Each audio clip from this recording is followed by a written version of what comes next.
भाइयों और बहनों, हम लोग आज एक महत्वपूर्ण सिद्धांत की तरफ जा रहे हैं। ये दुनिया में भी बहुत चर्चित विषय है और ये सिद्धांत मनुष्य के जीवन की दृष्टि से इतना महत्वपूर्ण है कि इसकी ओर दुर्लक्ष्य करते हुए मनुष्य जीवन ठीक ढंग से जीना भी संभव नहीं है। ये सिद्धांत कर्म सिद्धांत कहलाता है और बुद्ध धम्म के जितने भी सिद्धांत हैं उनमें से कोई भी दूसरा ऐसा सिद्धांत नहीं है जिसने इतनी गलत फहमियां पैदा की हो जितने की इस कर्म सिद्धांत ने। तो कर्म सिद्धांत के बारे में बहुत सारी गलत फहमियां हैं और उनको दूर करना आवश्यक है, क्योंकि सही ढंग से अगर हमने कर्म सिद्धांत को जाना तो हम सही ढंग से धम्म को जान सकते हैं और सही ढंग से धम्म को जाना तो हम सही ढंग से उसका पालन कर सकते हैं। बगैर कर्म सिद्धांत को सही ढंग से जाने धम्म का पालन भी आसान नहीं होता और सही तो बिल्कुल नहीं होता। तो इसलिए इस सिद्धांत को बाबा साहब ने 2-3 जगह लिखा है और उसका अलग अलग ढंग से विवरण करने की, व्याख्या करने की कोशिश की है। तो पूछते हैं कि बुद्ध धम्म में कर्म का क्या स्थान है और क्या वास्तविक महत्व है, सही महत्व है।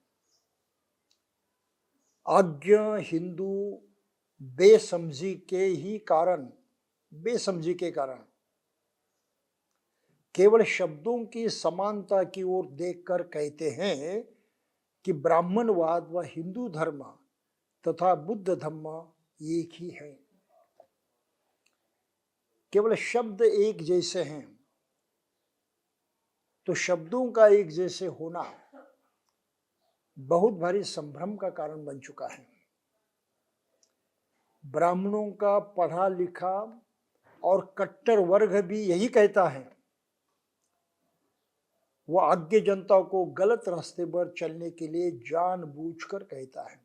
ये और दूसरी बात है कि भारत में बुद्ध धर्म की जो विरोधी हैं और खासकर ब्राह्मण धर्म उसका विरोधी है, जिसको आजकल हिंदू धर्म से नाम से जाना जाता है, ये जानबूझकर कर्म के बारे में बहुत सारी गलत फहमियां फैलाते रहते हैं, जिसके कारण बुद्ध ने जो सत्य जाना कर्म के बारे में वो लोगों की समझ में आना मुश्किल हो जाता है। वो संभ्रम में पड़ जाते हैं, गलत समझते हैं, गलत सोचते हैं। गलत सोचा, गलत समझा तो आचरण बड़ा मुश्किल हो जाता है। तो बौद्ध लोगों में, बुद्ध धम्म को मानने वालों में आचरण की जो कमी है, आचरण का जो ढिलापन है, इसका एक महत्वपूर्ण कारण है कि कर्म सिद्धांत को सही ढंग से नहीं जानते। तो पढ़े लिखे ब्राह्मण भली प्रकार जानते हैं कि बुद्ध का कर्म सिद्धांत ब्राह्मणी कर्म सिद्धांत के सर्वथा भिन्न है, वे लोग समझते हैं। लेकिन तब भी वे यही कहे जाते हैं कि बुद्ध धर्म वही है जो ब्राह्मणवाद या हिंदू धर्म है। जानबूझकर कहते हैं। शब्दों की समानता के कारण उनको अपना झूठा तथा दुष्ट प्रचार करने में आसानी हो जाती है। और इसलिए बाबा साहब ने इस सवाल को दोबारा उठाया है और यहाँ उसके बारे में कुछ स्पष्टीकरण देने की कोशिश की है। वो कहते हैं कि इसलिए ये अत्यंत आवश्यक है कि स्थिति की पूर्ण परीक्षा की जाए। ये जो वास्तविकता है, जो परिस्थिति है, उसको सही ढंग से पूरा जाना जाए। तो इस पूर्व कथन के साथ वो आगे बढ़ते हैं और कहते हैं कि भगवान बुद्ध का कर्म सिद्धांत शाब्दिक समानता कितनी भी हो, अपने अर्थ में ब्राह्मणी कर्म के सिद्धांत के समान हो ही नहीं सकता। दोनों की मूल स्थापनाएं एक दूसरे से परस्पर इतनी भिन्न हैं कि परिणाम एक हो ही नहीं सकता। दोनों के दो भिन्न परिणाम होने ही चाहिए। ब्राह्मणों के कर्म का अलग परिणाम होगा और बुद्ध के कर्म सिद्धांत का अलग परिणाम होगा। दोनों कर्म सिद्धांत एक जैसे न होने के कारण दोनों के परिणाम एक जैसे हो ही नहीं सकते। यह मुख्य बात है। तो सुविधा के लिए हिंदू धर्म की मान्यता को क्रमशः इस प्रकार गिना जा सकता है। तो अपनी सुविधा के लिए, समझने के लिए ब्राह्मणी कर्म सिद्धांत को इस तरह से जाना जा सकता है। हिंदू कर्म का सिद्धांत आत्मा की मान्यता पर निर्भर करता है, बौद्धों का नहीं, क्योंकि बुद्ध धर्म में आत्मा है ही नहीं। पहली बात है, हिंदू कर्म का संबंध आत्मा से जोड़ते हैं। बुद्ध धर्म में आत्मा न होने के कारण बुद्ध का कर्म सिद्धांत आत्मा से बिल्कुल संबंधित नहीं है। ये अलग बात है। फिर ब्राह्मणी कर्म का सिद्धांत वंशानुगत है। वंशानुगत के माने ये हैं, पहले जन्म में कर्म जो किए हैं वो अभी इस जन्म में भुगतने पड़ते हैं। इस जन्म में जो होते हैं वो अगले जन्म में चले जाते हैं। तो वंश परंपरा, एक जन्म के बाद दूसरे जन्म में, दूसरे जन्म के बाद आगे के जन्म में उनका कर्म सिद्धांत जो लागू होता है, ये एक जन्म से दूसरे जन्म तक चलता रहता है। ये इसलिए क्योंकि आत्मा का संशरण होता है। क्यों एक जन्म से दूसरे जन्म तक कर्म चलता रहता है हिंदू धर्म में? क्योंकि आत्मा एक जन्म से दूसरे जन्म में जाती है। आत्मा नई नया नया जन्म ग्रहण करती है, कर्म भी उसके साथ चला जाता है।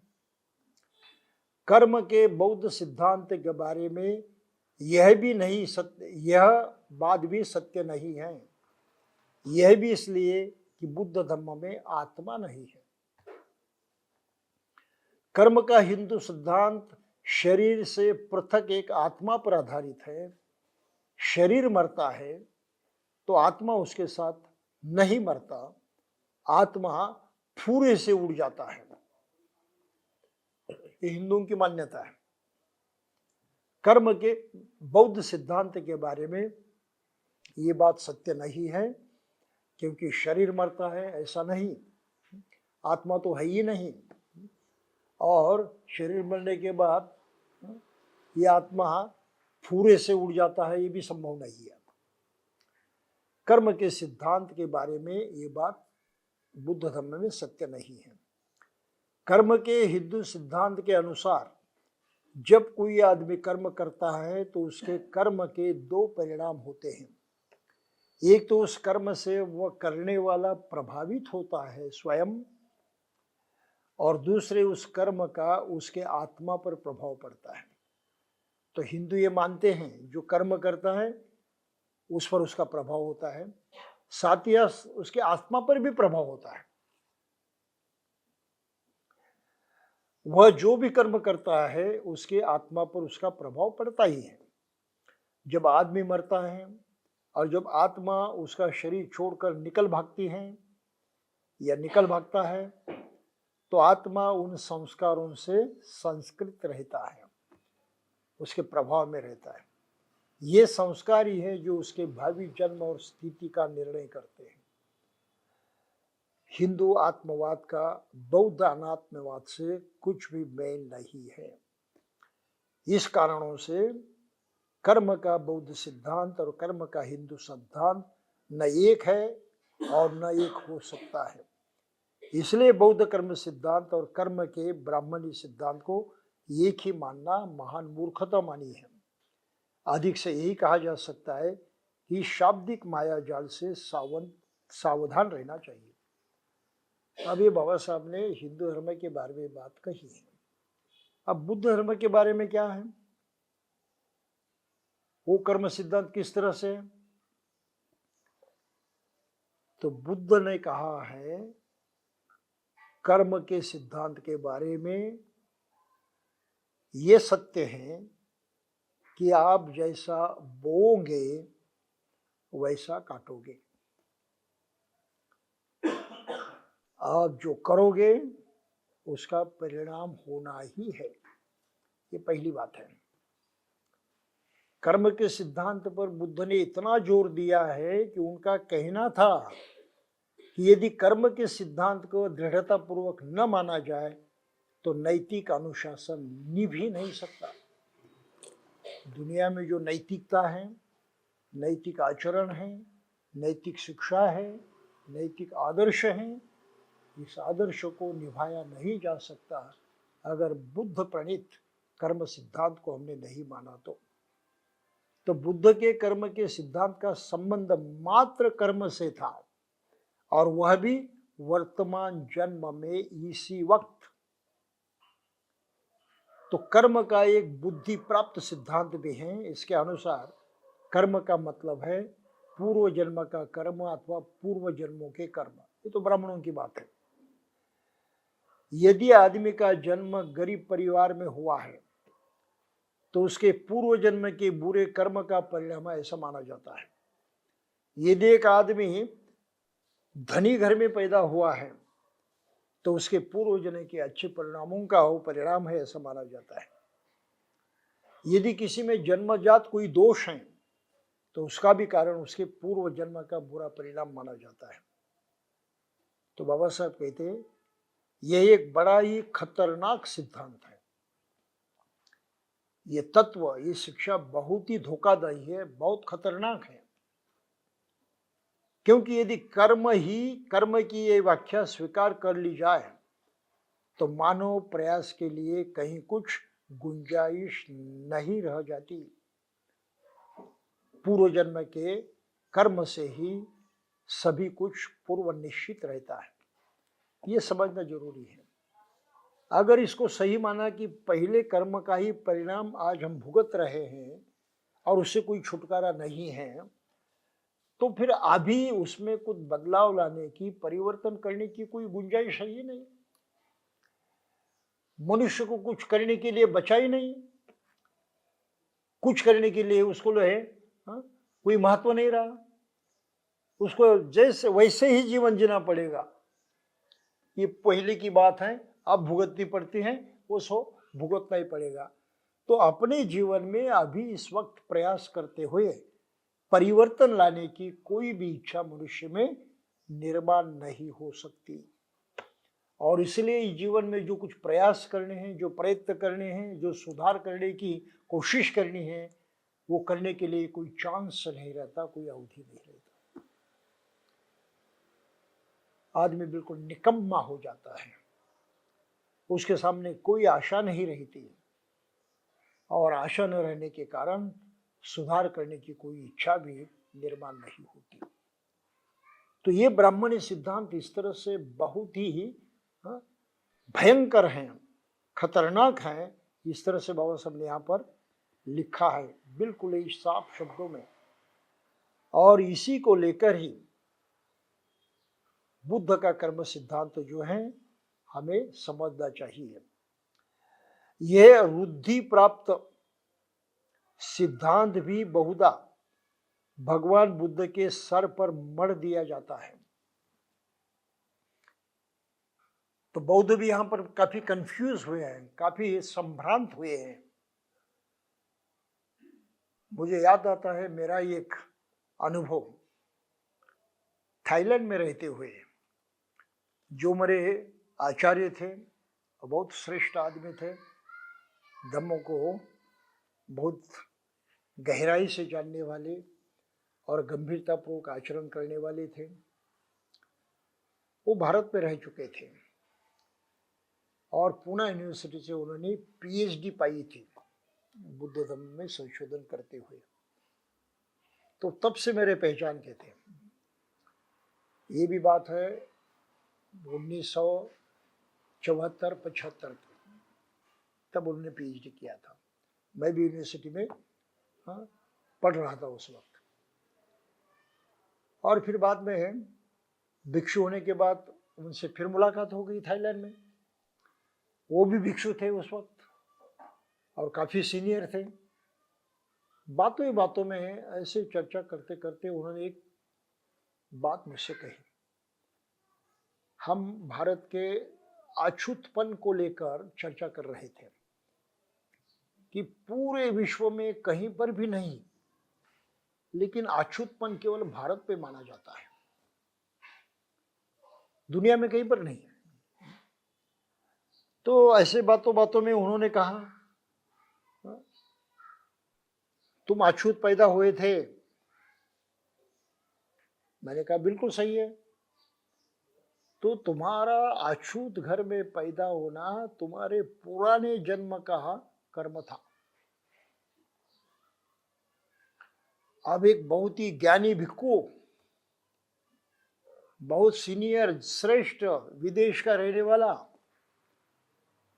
और जिनका देश बौद्ध देश माना जाता है, उनके मुंह से ये बात सुनकर मुझे तो बड़ा धक्का लगा। अरे भाई, बुद्ध का तो कर्म सिद्धांत अलग है और ये सीनियर मोस्ट भिक्षु बिल्कुल अलग ही सोच रखते हैं। तो मुझसे रहा नहीं गया, मैंने उनको चैलेंज किया। सीधा सीधा पूछा मैंने, बंते जी आपकी बात गलत है, आप कर्म सिद्धांत को समझते नहीं हैं। ये बहुत बड़ी बात हो गई ना, बहुत बड़ी बात। एक बड़े भिक्षु को चैलेंज करना कि तुम कर्म सिद्धांत समझते नहीं, ये कोई सामान्य बात नहीं थे। उनको गुस्सा तो आया, लेकिन क्योंकि हम पहले से दोस्त थे तो गुस्सा उन्होंने प्रकट नहीं किया। उल्टा उन्होंने कहा ठीक है, मुझे समझाओ।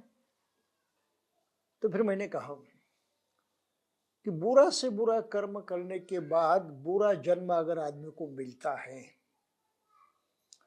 और आपकी मान्यता के अनुसार हम अछूत परिवार में पैदा हुए क्योंकि हमने बुरा से बुरा कर्म पिछले जन्म में किया था, यही कहना चाहते हो ना आप? तो उन्होंने कहा बिल्कुल।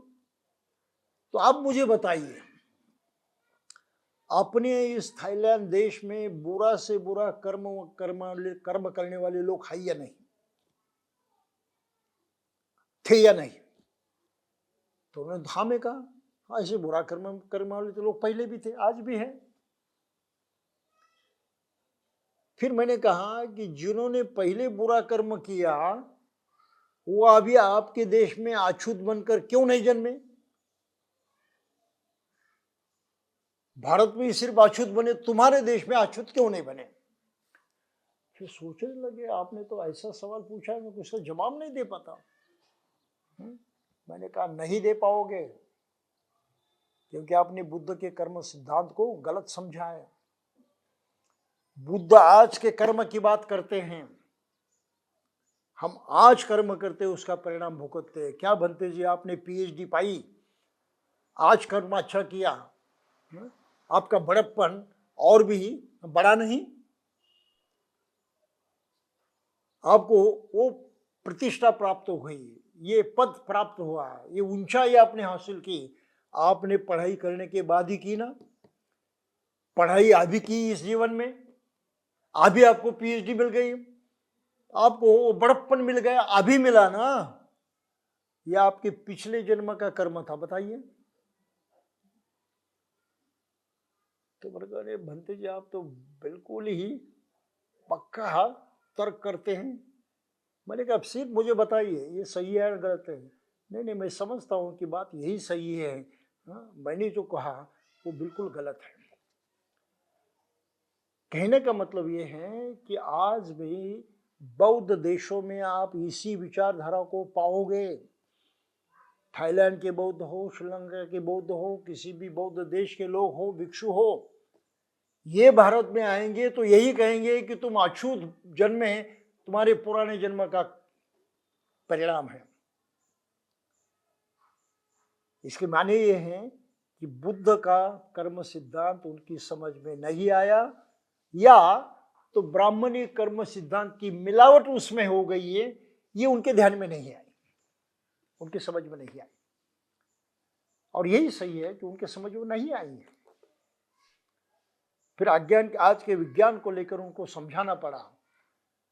और एक अच्छी बात है कि बौद्धों में सीनियर भिक्षु भी क्यों न हो, गलती अगर उनकी दिखाई दी जाती है तो उसको कबूल करते हैं, उसको मानते हैं और उसमें सुधार करने की कोशिश करते हैं।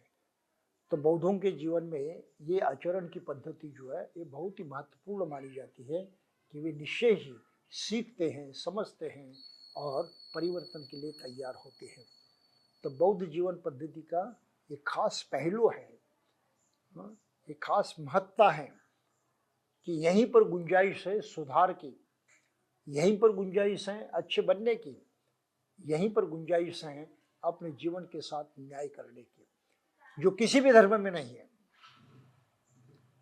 किसी भी धर्म में ये अवस्था नहीं है, स्थिति नहीं है। इस एक कारण को भी समझते हुए हमने मान्य करना चाहिए कि बुद्ध का धर्म सही में हमारे काम का है, हमारे फायदे का है। तो इस तरह से सिद्धांतों में गड़बड़ी हो गई है आत्मा को लेकर। तो बाबा साहब ने इसमें परिवर्तन किया। उन्होंने कहा वंश परंपरा से कुछ प्राप्त हो सकता है, लेकिन वंश परंपरा जो है सामान्य नहीं है। कैसे होती है तो उसका जिक्र उन्होंने आगे किया है।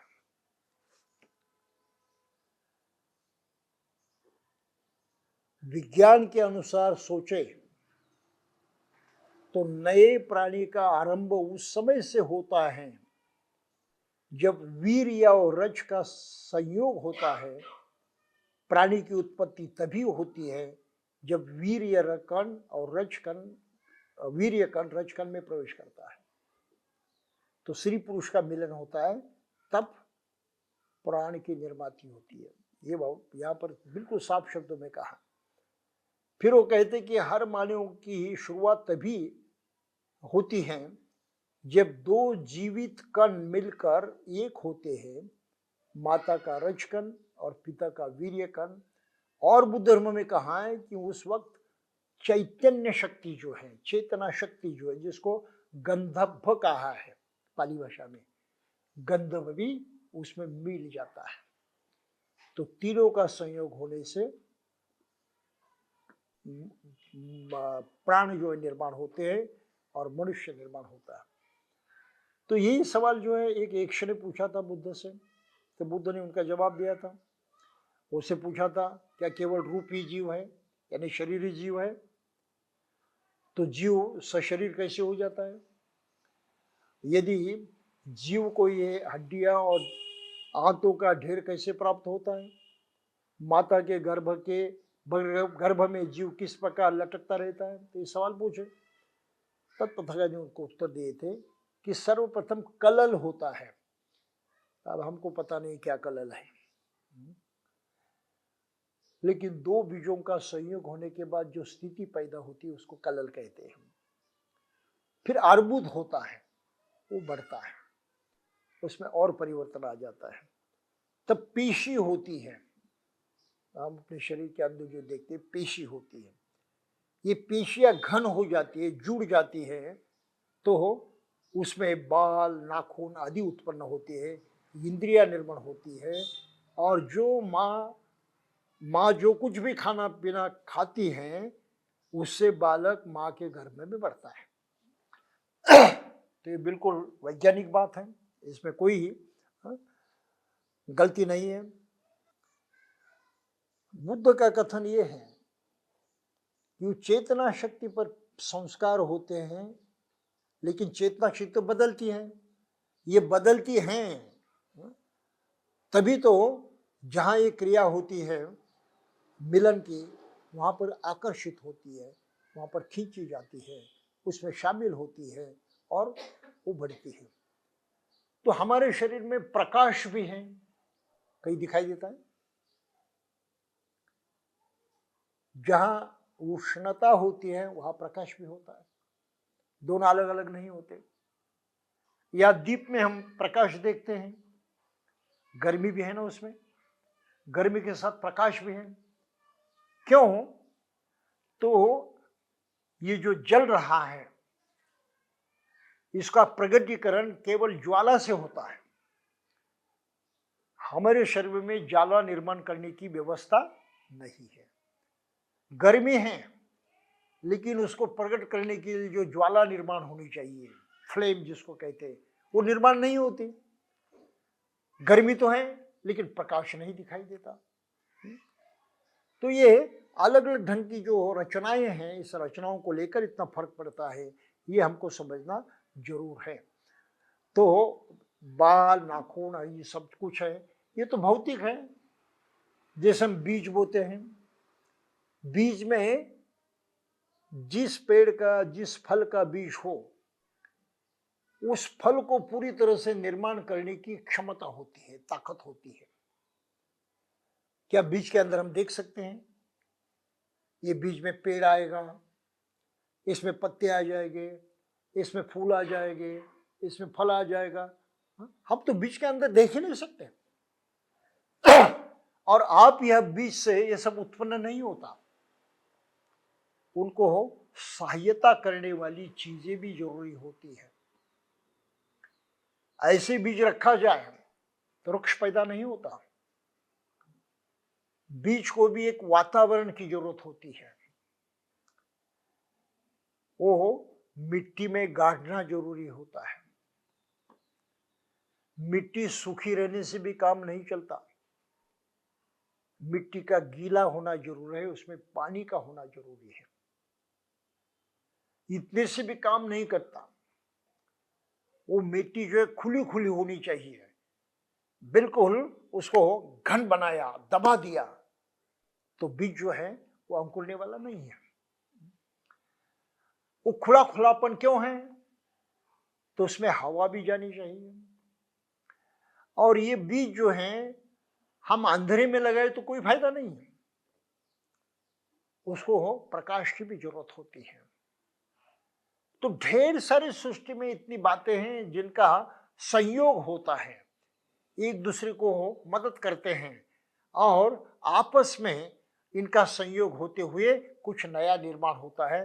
तो प्राणी निर्माण होता है, वनस्पति निर्माण होती है, जीव जंतु निर्माण होते हैं। इसके लिए इतनी सारी प्रक्रिया चलती है। ऐसा नहीं कि ये ठोस वस्तु यहां से निकली और यहां जाकर प्रकट हो गई, ऐसा नहीं होता। तो आत्मा एक शरीर से निकली दूसरे शरीर में जा बैठी, यह संभव नहीं है। दुनिया का दस्तूर नहीं है, सृष्टि का कानून नहीं है। तो बुद्ध इस वैज्ञानिक कानून को जानते हैं, समझते हैं, और वो जो बीज होता है उसमें वो क्षमता होती है कि उसको सही वातावरण मिले तो वो विकसित होता है, बढ़ता है, और प्रफुल्लित हो जाता है। तो उसकी गतिशीलता जो है आगे आगे बढ़ती रहती है। और फिर इसी बातों को लेकर कुछ सवाल आगे पूछे गए हैं, लेकिन बौद्धों का कहना है कि हाँ, माता पिता से उनके शारीरिक गुणधर्म आ जाते हैं। शारीरिक गुणधर्म तो आ ही जाते हैं, केवल मानसिक गुणधर्म जो है वो नहीं आते। वो चेतना शक्ति पर अंकित प्रभाव जो है उससे वो प्रकट होते हैं। इसलिए स्वभाव एक जैसे नहीं होते, लेकिन शरीर में एक जैसा तो कुछ दिखाई देता है ना। हम कहते हैं बच्चों को, अरे ये माँ जैसे दिखाई देता है, कोई कहते हैं हाँ ये अपने पिता जैसे दिखाई देता है। तो कुछ ना कुछ ये एक सरीखापन जो है वो दिखाई देता है। तो उन्होंने वो माता पिता से पाया होता है, कहीं बाहर से आने वाला नहीं है। तो इसलिए हिंदुओं का कहना है कि माता पिता कुछ नहीं देते। इस तरह का सिद्धांत बेहूत की से कुछ कम नहीं है, बेहूत की है बाबा साहब कहते हैं, नीरा पागलपन है। तो पुनरुत्पत्ति न हो तो वह अपने कर्मों के फल से मुक्त हो जाता है। ऐसा एक उत्तर राजा मिलिंद को नागसेन ने दिया था। नागसेन ने पूछा था कि अपने भले बुरे कर्मों के परिणाम से क्या मनुष्य मुक्त हो जाता है? तो उन्होंने कहा बिल्कुल।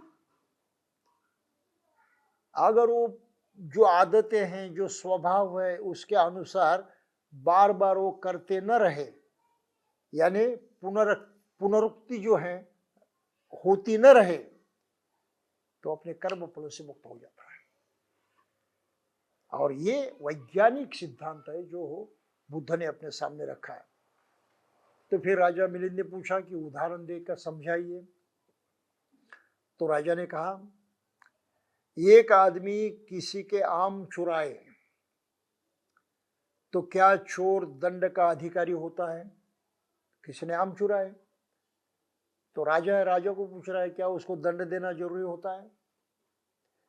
तो मिलिंद कहा था हाँ, उसको दंड मिलना चाहिए। लेकिन जो आम के बीज उसने जमीन में बोए थे वे तो उसने चुराए नहीं। बड़ा अलग सवाल है। जिस बीजों के कारण यह आम वृक्ष बना है और उसको आम फल आए, वो बीज तो उसने चुराया नहीं, जो मूल है। तो फिर इसको दंड क्यों दे? तो अब राजा के लिए तो बड़ी दुविधा हो गई ना। तुम तो कहती हो दंड देना चाहिए, तो आप बताओ, उसने बीज को तो नहीं चुराया, बीज तो अभी रहे भी नहीं, उसने जो फल चुराए वो तो बिल्कुल अलग है।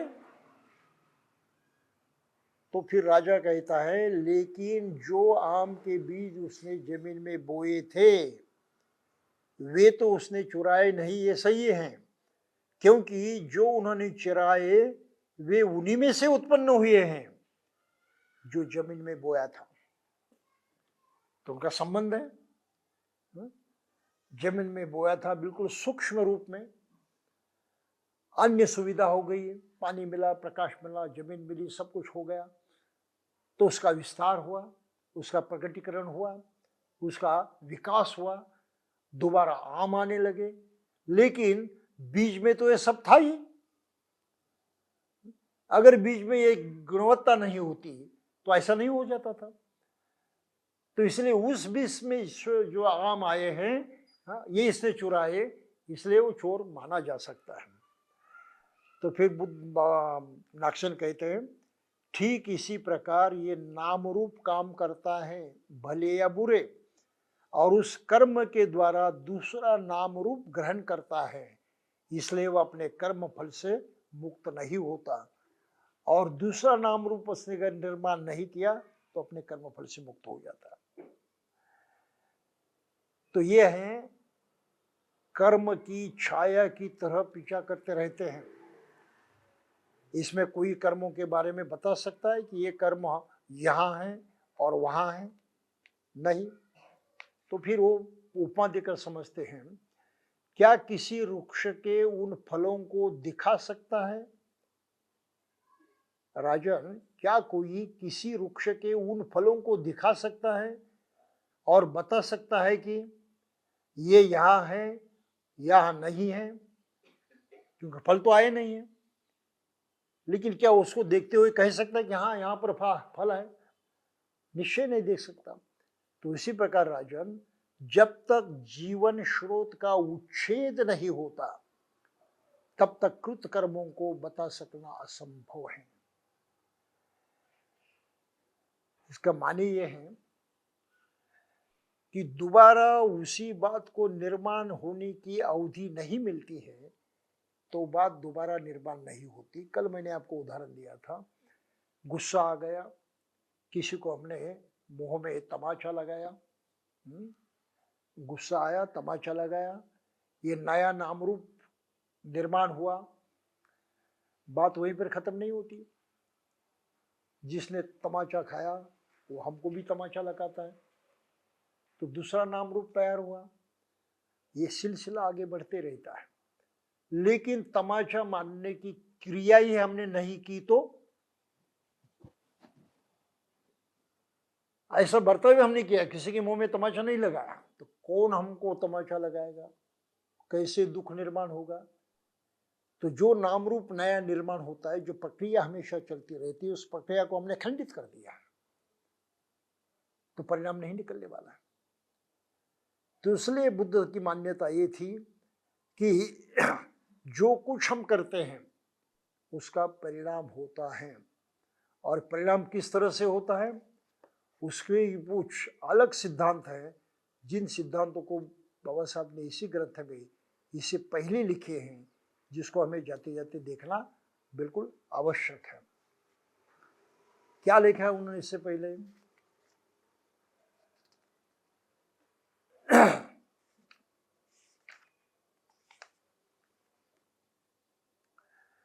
कि कर्म सिद्धांत जो हैं ये प्राकृतिक हैं, विश्व का सिद्धांत है, उसके अनुसार हर जीवित प्राणी जीता है। अगर उसके अनुसार उसने जीने की कोशिश नहीं की तो जीवित नहीं रह सकता। क्रिया करना, कर्म करना, ये हर प्राणी का स्वभाव है। कर्म करते ही वो जीवित रहता है, कर्म नहीं किया तो जीवित नहीं रह सकता। और मनुष्य जो है 3 तरह से कर्म करता है। एक तो अपने जो शरीर के अंग हैं, अवयव हैं, उनका प्रयोग करता है, आंख है, नाक है, कान वगैरह, जो इसका प्रयोग करता है। इनकी हलचल, इनका प्रयोग, इनका उपयोग जो होता है उसको कर्म कहते हैं। तो ये कर्म तो हर आदमी को करना ही पड़ता है।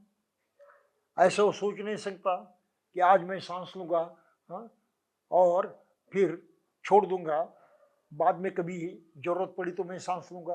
क्या वो कह सकता है? संभव ही नहीं। सांस लेने की क्रिया जो कर्म है वो बिल्कुल जारी रहना चाहिए। जारी रहेगा तो जीवित रहेगा, और जारी नहीं रहेगा तो मर जाएगा। ये सच्चाई है, क्योंकि शरीर की रचना, इसकी बनावट इस तरह से हो गई है कि ये प्रक्रिया बिल्कुल जारी रहनी चाहिए। प्रक्रिया में अंतर आया, बात खत्म हो गई। बहिनाबाई चौधरी जो मराठी की बहुत ही महान कवयित्री हैं, और मेरी ऐसी मान्यता है कि वो जिस एरिया में पैदा हुई, जलगांव, उसी एरिया में अजंता एलोरा की सबसे महान गुफाएं हैं, और बुद्ध धर्म का उस एरिया में बहुत गहरा प्रभाव था। एक अज्ञानी महिला थी, अज्ञानी यानी इलिटरेट, पढ़ी लिखी नहीं थी, उसको पढ़ना लिखना नहीं आता था, ये उसकी हकीकत है। लेकिन बातों बातों में इसी तरह से वो कविता कह देती थी। तो उसका लड़का जो था, उसकी नजर में बात आई तो वो लिखता था। तो ऐसे कुछ इन्हीं कुनी जो कविता है उनके वो प्रसिद्ध हैं, और सभी कविताओं का जो स्वर है, आशय है, वो बिल्कुल बुद्ध की शिक्षा से मिला जुला है। पता नहीं बुद्ध की शिक्षा तो उसने कहीं नहीं पाई है। वो कुंभी परिवार में पैदा हुई थी, काश्तकर थे, और फिर भी ऐसे ज्ञान की बातें करती थी। दुख के बारे में इतनी सीधी सी बात की है कि हमारे व्यवहार से दुख पैदा होता है, व्यवहार से, हमारे किए कराए से दुख पैदा होते हैं। अरे संसार संसार जसा तवा चुल्यावर, आधी हाताला चटके मग मिळते भाकर। अरे ये संसार कैसा है?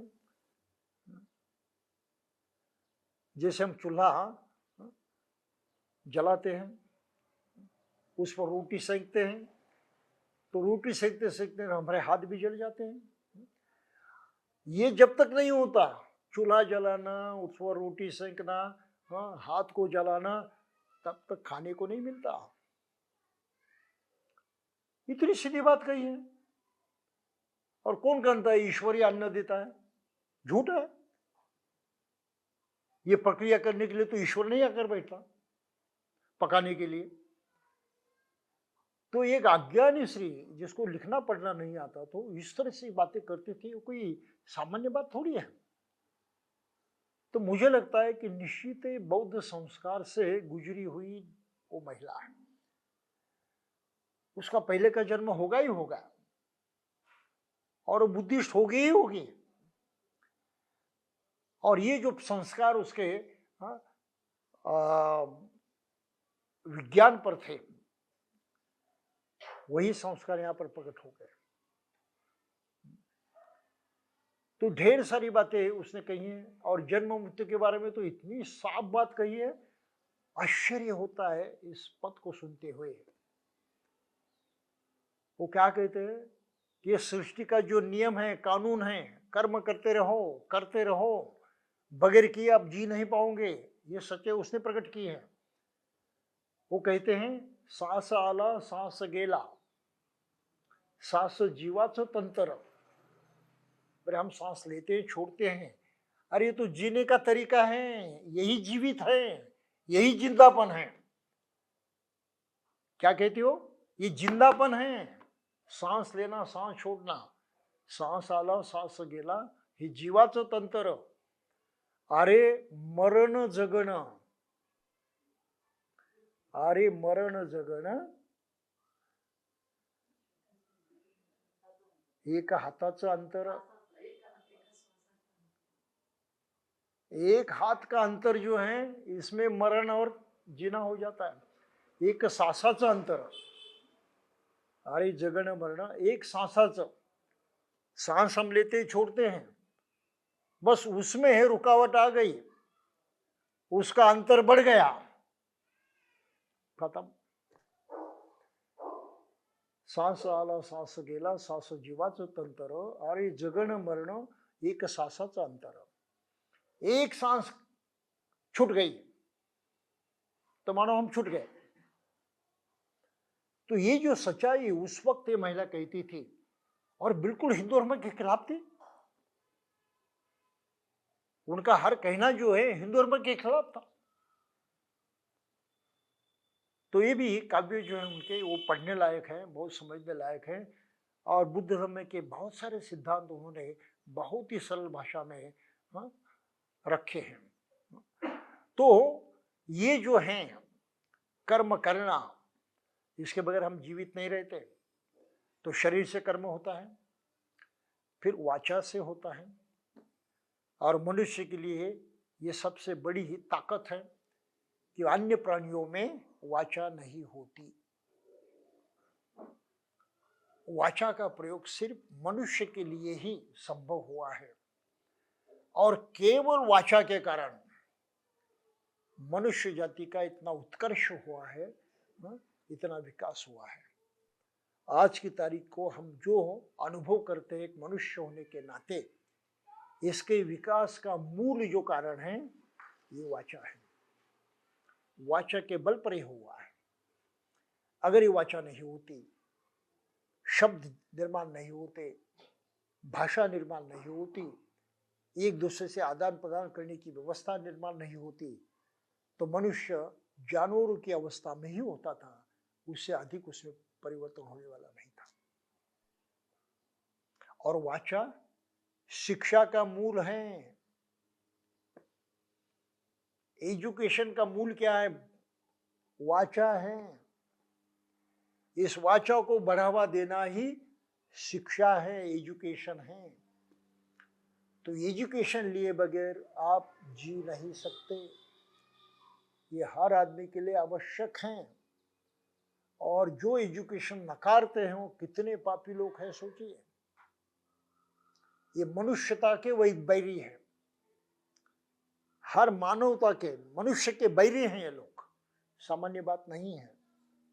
उनके बारे में कोई समझौता नहीं किया जा सकता, उनकी किसी बात को माना नहीं जा सकता। ये भी जाति जाति ध्यान में रखिए। तो वाणी से हम कर्म करते हैं और उसके भी परिणाम होते हैं। हाथ से पैर से हम मारपीट कर सकते हैं, औरों को अलग अलग तरह से दुख पहुंचा सकते हैं, सुख भी पहुंचा सकते हैं।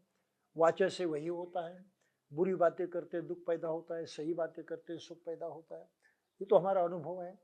मन से भी हम निरंतर सोचते रहते हैं। पता नहीं प्राणी सोचते हैं या नहीं। अगर सोचते होंगे तो भी उनको प्रकट करने की कोई ताकत नहीं है। याद भी करते होंगे, लेकिन मनुष्य जैसी याददाश्त उनके पास नहीं हो सकती, इतना विकास नहीं हो सकता। मनुष्य सोचता है, मनुष्य कल्पना कर सकता है, मनुष्य आगे क्या होगा इसकी भी कल्पना कर सकता है। ये उसकी कुछ अलग ताकत है। और इन कल्पनाओं को समझते हुए वो और गहराई में जाकर उनकी जड़ खोजने लगता है, मूल खोजने लगता है, जिसको हम कारण खोजना कहते हैं, जिससे विज्ञान बढ़ चुका है। तो मनुष्य की जो ताकत है, मन की ताकत, ये वास्तविक उसकी जीने का एकमात्र आधार है। परिवर्तन होता रहता है, उसकी कृति जो है, कर्म जो है, ये लगातार चलते रहता है। और ये लगातार कर्म चलना ही उसका जीवन है, उसका जीवित रहना है, उससे बच नहीं पाओगे। और फिर सृष्टि के और दो नियम हैं महत्वपूर्ण, जो जाते जाते हम लोग समझ लेंगे। एक महत्व का नियम है जो बुद्ध ने कार्य कारण भाव के माध्यम से प्रकट किया है, जिसको पतिच्च समुत्पाद पाली में कहते हैं, प्रतीत्य समुत्पाद संस्कृत और मराठी हिंदी में कहते हैं, और कारण परंपरा ये सामान्य मराठी भाषा में कहा जाता है। कि कारण होते तो उसका परिणाम होता है, परिणाम भी कारण बन जाते हैं तो उसका भी परिणाम होता है। तो ये सिलसिला लगातार जारी रहता है। कारण हुआ तो परिणाम रोका नहीं जा सकता, कारण हुआ तो परिणाम को रोका नहीं जा सकता, परिणाम होकर ही रहेगा। हमको चाहे वो परिणाम तब निकलेगा जब उस परिणाम के सदृश हम कुछ करेंगे तो सही परिणाम मिलेगा। उस परिणाम के अनुकूल हमने नहीं किया तो बुरा परिणाम होगा। तो हमने हमारा जो करना है, कर्म है, उसमें इतनी ताकत है। और इसलिए बुद्ध ने कहा कि सोचो, समझो, जानो, पहचानो, ये तुम्हारे हाथ में है कि तुम्हारे करने से परिणाम होता है। अगर वो परिणाम गलत होता है, तुम्हारे चाहत का नहीं होता, तुम्हें दुख लगता है, तो जिस कारण से हुआ है उसको रोको, ये तुम्हारे हाथ में। झूठ बोलने से बुरा होता है, समझो कि झूठ बोलने से बुरा हुआ है। झूठ बोलने से दूर रहना तुम्हारे हाथ में। अगर खुद को तुमने रोका झूठ बोलने से, बुरा परिणाम नहीं होगा। तो ये बुद्ध ने सबसे बड़ा ज्ञान मानव जाति को दिया है कि भाई कर्म सिद्धांत के अनुसार ही आपका जीवन चलता है। बुरा होता है, अच्छा होता है कर्म के कारण। इसलिए पहचानना सीखो। क्या पहचानना है? किस बात को लेकर, किस कर्म करने से बुरा परिणाम होता है, किस कर्म करने से अच्छा परिणाम होता है। इसको कुशल और अकुशल ज्ञान कहा है। ये सोचो, इसके बारे में सोचो, चिंतन करो, जानो, समझो। समझने के लिए ये जरूरी है। अगर जीवन जीना है तो ये समझना जरूरी है। अन्य कोई धर्म इस बात को कोई महत्व नहीं देते। अरे तुम्हें सोचना ही नहीं है, करने वाला तो वो सब ऊपर वाला करेगा। ये जो सोच है मनुष्य के अस्तित्व को नकारना है। उसकी जो शक्ति है, मानसिक शक्ति, सोच विचार करने की, उसको काट देना है।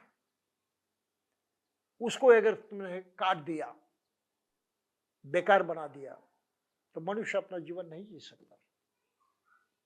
तो बुद्ध का ये कहना है कि कुशल कर्म जो है उसका लाभ कोई भी उठा सकता है, और अकुशल कर्म से होने वाली हानि से कोई बच भी नहीं सकता है। सोचो इसके बारे में, जानो इसके बारे में। इसलिए भगवान बुद्ध की देशना क्या थी? कुशल कर्म करो ताकि उससे नैतिक क्रम को सहारा मिले। ये जो नीति है, हम नैतिक आचरण कहते हैं, नैतिकता मनुष्य के भलाई के लिए होती है। तो ये नैतिक आचरण जो है, ये वैज्ञानिक कर्म सिद्धांत पर आधारित है, उससे जुड़ा हुआ है। वो आपके बस की बात नहीं है, आपको कर्म करना ही पड़ेगा। तो सही करना है तो इस नैतिक सिद्धांत को आपको समझना चाहिए। तो बुद्ध ने उसको बहुत ही सही ढंग से सामने प्रस्तुत किया है। तो कर्म किए बगैर हम जी नहीं सकते। और कर्म कैसे करना है? तो कुशल करना है, अकुशल नहीं। ये भी समझना जरूरी है, सीखना जरूरी है।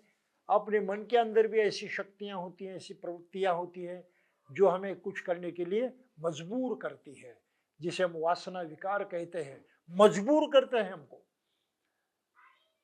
हमारी इंद्रियों पर दबाव डालते हैं, उनमें इस प्रकार की प्रेरणा जगाते हैं कि कई बगैर हमको चैन नहीं होता। इसको जरा समझना जरूरी है। तो हम भावनाओं के अधीन हो जाते हैं, भावनाओं से उत्तेजित हो जाते हैं। तो हमारा अपने स्वयं पर कोई कंट्रोल नहीं होता, कोई नियंत्रण नहीं होता।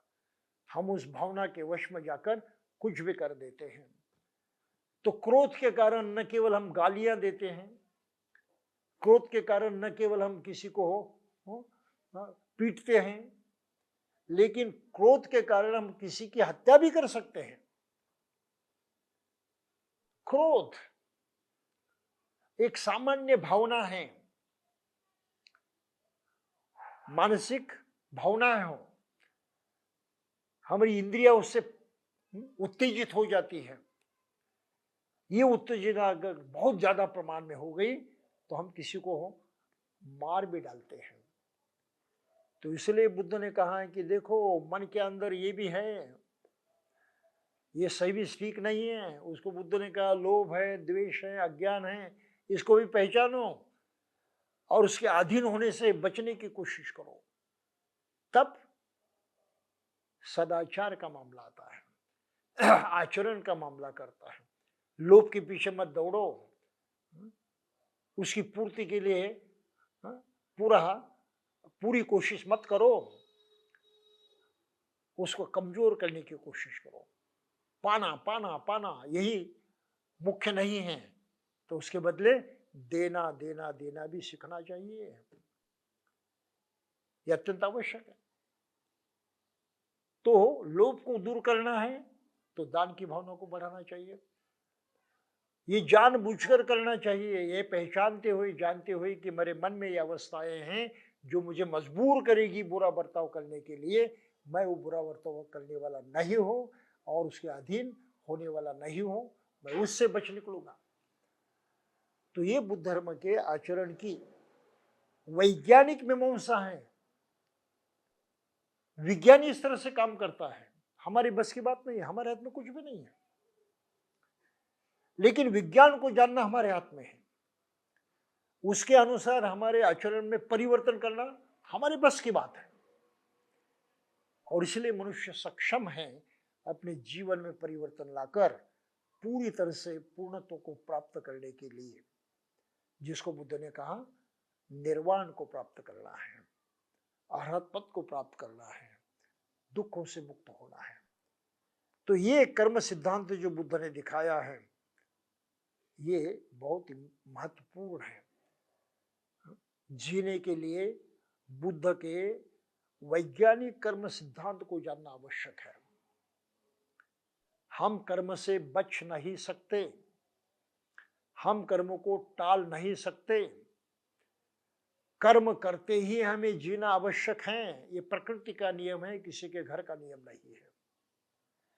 और इस कर्म से सुख निर्माण होते, दुख निर्माण होते हैं, उसके बगैर नहीं। ये कार्य कारण सिद्धांत है, लॉ ऑफ कॉजेशन कहते हैं आज की भाषा में, विज्ञान की भाषा में। और ये कानून है सृष्टि का, जिसको कोई बदल नहीं सकता, जिसमें कोई अंतर नहीं होता। हर प्राणी को, सृष्टि में जो जो चीज है उन सबको उसी के अनुसार ही जीना पड़ता है, उसके हाथ में कुछ नहीं। मनुष्य के लिए तसल्ली इतनी है कि किस करने से, किस कारणों से बुरे परिणाम होते हैं वो जान सकता है, क्या करने से अच्छे परिणाम होते हैं वो जान सकता है। और ये ज्ञान उसका कौन सा कर्म करना है और कौन सा कर्म नहीं करना है ये ठहराने में काम आता है। उसने सही कर्म किया, कुशल कर्म किया तो सुख का ही अधिकारी होता है, दुख से दूर रहता है। इतना वैज्ञानिक सिद्धांत बुद्ध ने यहाँ पर रखा है जो हमको बड़े बारीकी से समझना है। हिंदू कुछ नहीं जानते, मुस्लिम कुछ नहीं जानते, क्रिश्चियन कुछ नहीं जानते, कर्म से उन्हें कोई लेन देन ही नहीं है, और कर्म का विज्ञान से संबंध है ये भी वो नहीं समझते। और आखिरी बात तो ये है, जहां कर्म होता है उससे जुड़ा होता है परिणाम भी। कर्म अलग होता है और परिणाम अलग होता है ऐसा बिल्कुल नहीं है। कर्म और परिणाम एक दूसरे से जुड़े होते हैं, कर्म से उनका उदय होता है, परिणाम का, कर्म से परिणाम का उदय होता है। तो कर्म जहां होता है वो उसका सन्निध होना आवश्यक है। इसको साइंस की भाषा में कहते हैं लॉ ऑफ प्रॉक्सिमिटी, सान्निध्य, नजदीक का होना, नजदीक रहना, उससे जुड़ा रहना। तो कार्य और परिणाम एक दूसरे से जुड़े रहते हैं। हमने बीज यहां पर बोया हमारे घर के सामने, और हमने सोचने लगे कि ये पेड़ जो है वो उगेगा मेरे खेत में। ये संभव है? आपने यहां बीज बोया, पेड़ क्या खेत में उगने जाने वाला है? संभव नहीं है। कर्म यहां हुआ है, परिणाम वहां नहीं निकलेगा। इसलिए पिछले जन्मों में जो कर्म किया है वो आज की तारीख को यहां परिणाम लेकर नहीं उगेगा। कुछ समझ में आता है? पिछले जन्म में किसी के मुंह में तमाचा लगाया था तो अभी जन्म में कोई हमको तमाचा लगाया, ऐसा नहीं है। अरे वो कारण उस वक्त वहीं पर होगा, परिणाम पर वहीं पर निकला, वो बात खत्म हो गई। अब जो प्रवृत्ति है, जो स्वभाव है, क्रोध आने का, ईर्ष्या करने का, औरों को दूषण देने का, ये स्वभाव जो है ये कारण बन गया। उस कारण के अधीन आपको क्रोध आया, क्रोध के तहत आपने किसी को तमाचा लगाया, तो परिणाम यही पर होगा, वो आदमी छोड़ने वाला नहीं है आपको। तो आप नहीं कह सकते नहीं नहीं पिछले जन्म में पाप किया था इसलिए मैंने अभी तमाचा खाया। सरासर मूर्खता है, सरासर गलत है। इसलिए बुद्ध ने पुराने जन्म के जो कर्म है उसके परिणाम आज की तारीख को हमको भुगतने नहीं पड़ते। सिर्फ हमारी चेतना शक्ति पर, विज्ञान पर, यानी मन पर जो प्रभाव अंकित होते हैं, जो आदतें बन जाती हैं, स्वभाव बन जाता है, ये स्वभाव को लेकर हम जन्म पाते हैं और उस स्वभाव के कारण उसी प्रकार का कर्म करते हैं जिसका परिणाम हमको अभी भुगतना पड़ता है। स्वभाव में परिवर्तन किया तो वो भी परिवर्तन हो जाता है। तो बुद्ध का धर्म इसलिए बहुत ही महत्वपूर्ण है। और बाबा साहब कहते हैं कि केवल कर्म नियम का ये संबंध विश्व के नैतिक क्रम के प्रश्न से है। इसे व्यक्ति विशेष के धनी निर्धन होने या भाग्यवान अभाग्यवान होने से कुछ लेना देना नहीं है। इसे केवल विश्व के नैतिक क्रम के बने रहने से सरोकार है। इसी कारण से कर्म का नियम धम्म का एक महत्वपूर्ण अंग है। किसी की निजी बात नहीं है, प्राइवेट बात नहीं है। और इसीलिए बाबा साहब ने यहाँ पर और दूसरी बात कही है कि कर्म के सिद्धांत का अनिवार्य तौर पर यह मतलब नहीं कि करने वाले को ही कर्म का फल भुगतना पड़ता है। ऐसा नहीं मैंने कर्म किया मुझे कर्म भुगतना पड़ेगा, वो तो भुगतना पड़ेगा, लेकिन उससे भी अधिक परिणाम होता है। वे कहते इससे अधिक कुछ नहीं, ऐसा नहीं, ऐसा समझना गलती है। कभी कभी करने वाले की अपेक्षा दूसरे पर ही कर्म का प्रभाव पड़ता है, लेकिन यह सब कर्म का नियम ही है, क्योंकि वो यह या तो नैतिक क्रम को संभालता है अथवा उसे गड़बड़ाता है। हम जो करते हैं हमको ही भुगतना पड़ता है ऐसा नहीं, उसका औरों पर भी परिणाम होता है। अपने इर्द गिर्द जो होते हैं, आसपास में होते हैं, उन पर भी अपने कर्म का परिणाम होता है। यकीन मानिए कि घर में हम बैठे हैं, परिवार के सभी लोग बैठे हैं, हाँ? किसी एक आदमी को गुस्सा आ गया, किसी एक आदमी को गुस्सा आ गया, बाकी लोग क्या हंसते हैं, खुशी में रहते हैं, तुरंत सबका मन जो है बदल जाता है, गुस्से का प्रभाव उन पर भी हो जाता है, वो चौंक जाते हैं, हाँ? चुपचाप हो जाते हैं, हाँ? ये तो सही है। अगर व्यक्ति तक ही वो कर्म सीमित था तो सिर्फ उसको गुस्सा आना चाहिए, उसका पर ही परिणाम होना चाहिए, और ऊपर कुछ परिणाम नहीं होना चाहिए, लेकिन ऐसा नहीं होता। हाँ? हमारा पर कर्म जो है औरों को भी जसता है, उन पर भी प्रभाव डालता है, और इसी के कारण व्यवहार में अन्याय अत्याचार होते हैं। हम जो करते हैं उसके दुष्परिणाम कई लोगों को भुगतने पड़ते हैं। जैसे शिक्षा देने का अधिकार छीन लिया, भाई पिछड़े जाति वर्गों को शिक्षा नहीं देना है, किसी ने किया वो कर्म, उसका अधिकार था, उसकी ताकत थी, उसका शासन था, कुछ भी हो, उसने ये कहा, कितने लोगों पर प्रभाव पड़ा, करोड़ों लोगों को प्रभाव पड़ा, उस शिक्षा से वंचित रहे। तो सार्वजनिक जीवन में सही लोगों का होना बहुत जरूरी है। गलत लोग होते तो गलत काम करेंगे, सबको परिणाम भुगतने पड़ते हैं। भ्रष्टाचार भ्रष्टाचार है, कौन करते हैं, लोग ही करते हैं, परिणाम भुगतने पड़ते हैं। तो हमें यह सोचना चाहिए कि जो भ्रष्टाचारी हैं उसको हम सत्ता क्यों दें, उसके हाथ में शक्ति क्यों दें। आप समझ रहे हैं इस बात को?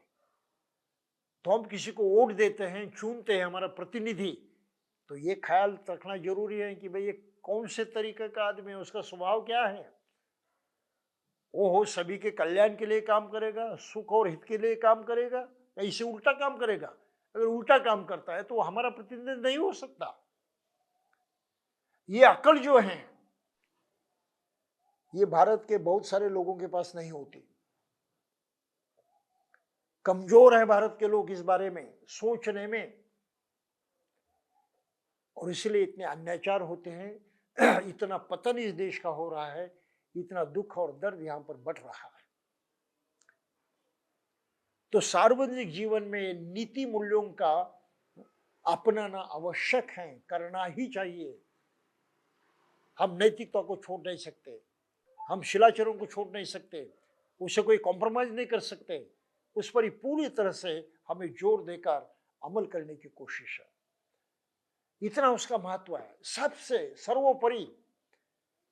और इसलिए बाबा साहब यहां लिखते हैं कि व्यक्ति मनुष्य आते रहते हैं, व्यक्ति मनुष्य जाते रहते हैं, लेकिन विश्व का नैतिक क्रम हमेशा बना रहता है।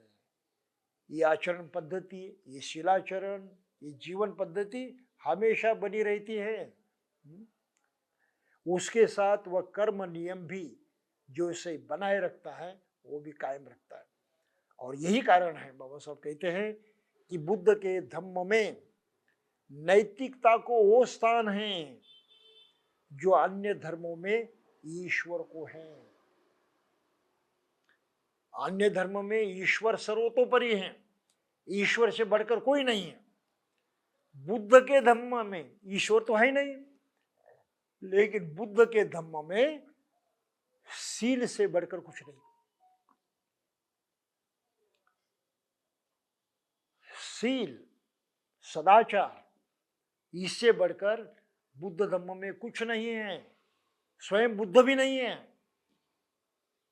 और बुद्ध ये कह चुके हैं, मेरे पीछे मत दौड़ो, मैं कुछ देने वाला नहीं हूं, तुम्हारे कुछ काम आने वाला नहीं। मैंने जो सिद्धांत पढ़ा है, मैंने जो आपको सिखाया है, ये महत्वपूर्ण, उसको जानो। ये बुद्ध ने सिखाया कर्म सिद्धांत। ये सच्चाई है, मैंने लिखी है। इस सच्चाई को अपनाएं। इसको अपनाने से आपका भला होगा, नहीं तो कुछ नहीं होगा। तो इस तरह से बुद्ध ने भी सील का आचरण, सदाचरण का आचरण, इसको अपने से भी बढ़कर ज्यादा महत्व दिया है। कुछ समझ रहे हैं? इसलिए बाबा साहब ने बिल्कुल सही शब्दों में लिखा है कि बुद्ध के धम्म में नैतिकता को वह स्थान प्राप्त है जो अन्य धर्मों में ईश्वर को है। तो शिलाचरण की उपेक्षा, सदाचार की उपेक्षा, कोई भी सही माने में जो बौद्ध हैं वो नहीं करेगा, बिल्कुल नहीं करेगा। उसके मन में इतनी श्रद्धा होगी और उस श्रद्धा के कारण वो गलत व्यवहार करने वाला नहीं है। और जब ऐसे बर्ताव के लोग हम देखते हैं तभी हम समझ सकते हैं कि वो सही में बुद्धिस्ट है। जो आचरण की परवाह नहीं करते, ख्याल भी नहीं करते, सोचते भी नहीं, ये वास्तविक बौद्ध नहीं हो सकते। श्रद्धा कमजोर है, जानकारी कमजोर है, अज्ञान भरा हुआ है, और जिसको महत्ता देनी है, सबसे महान मानना है, वो समझ में नहीं आ रहा है। तो ऐसे आदमी के लिए धम्म किसी काम का नहीं है। तो इस कर्म नियम को इस तरह से समझे कि बुद्ध धम्म का ये सबसे महत्वपूर्ण नियम है, आचरण की पद्धति है। उसको ठुकरा कर, उसको छोड़कर हम ना तो बौद्ध जीवन जी सकते हैं, ना तो अपना कुछ कल्याण कर सकते हैं। वो सर्वथा हमारे आपे के बाहर हो जाएगा। करना है तो हमें अपनी शक्ति मजबूत बनाकर इसको सही ढंग से समझकर ही अगला कदम उठाना चाहिए, जो शीलाचरण का है। इसलिए इसी ग्रंथ में बाबा साहब ने ये भी कहा है कि शील ही शुरुआत है, शील ही मध्य और शील ही अंत है। तो इस तरह से धार्मिक बनने का, बुद्ध के धम्म के अनुसार आचरण करने की मानसिकता को जताने का, बढ़ाने का जो काम है वो हमें करना चाहिए। तभी हम बुद्ध को समझ सकते, धम्म को समझ सकते हैं और उसका अपने कल्याण के लिए उपयोग कर सकते हैं। तो आज के लिए बस इतना ही। कल हम और दूसरे टॉपिक की तरफ जाएंगे। तब तक के लिए जय भीम।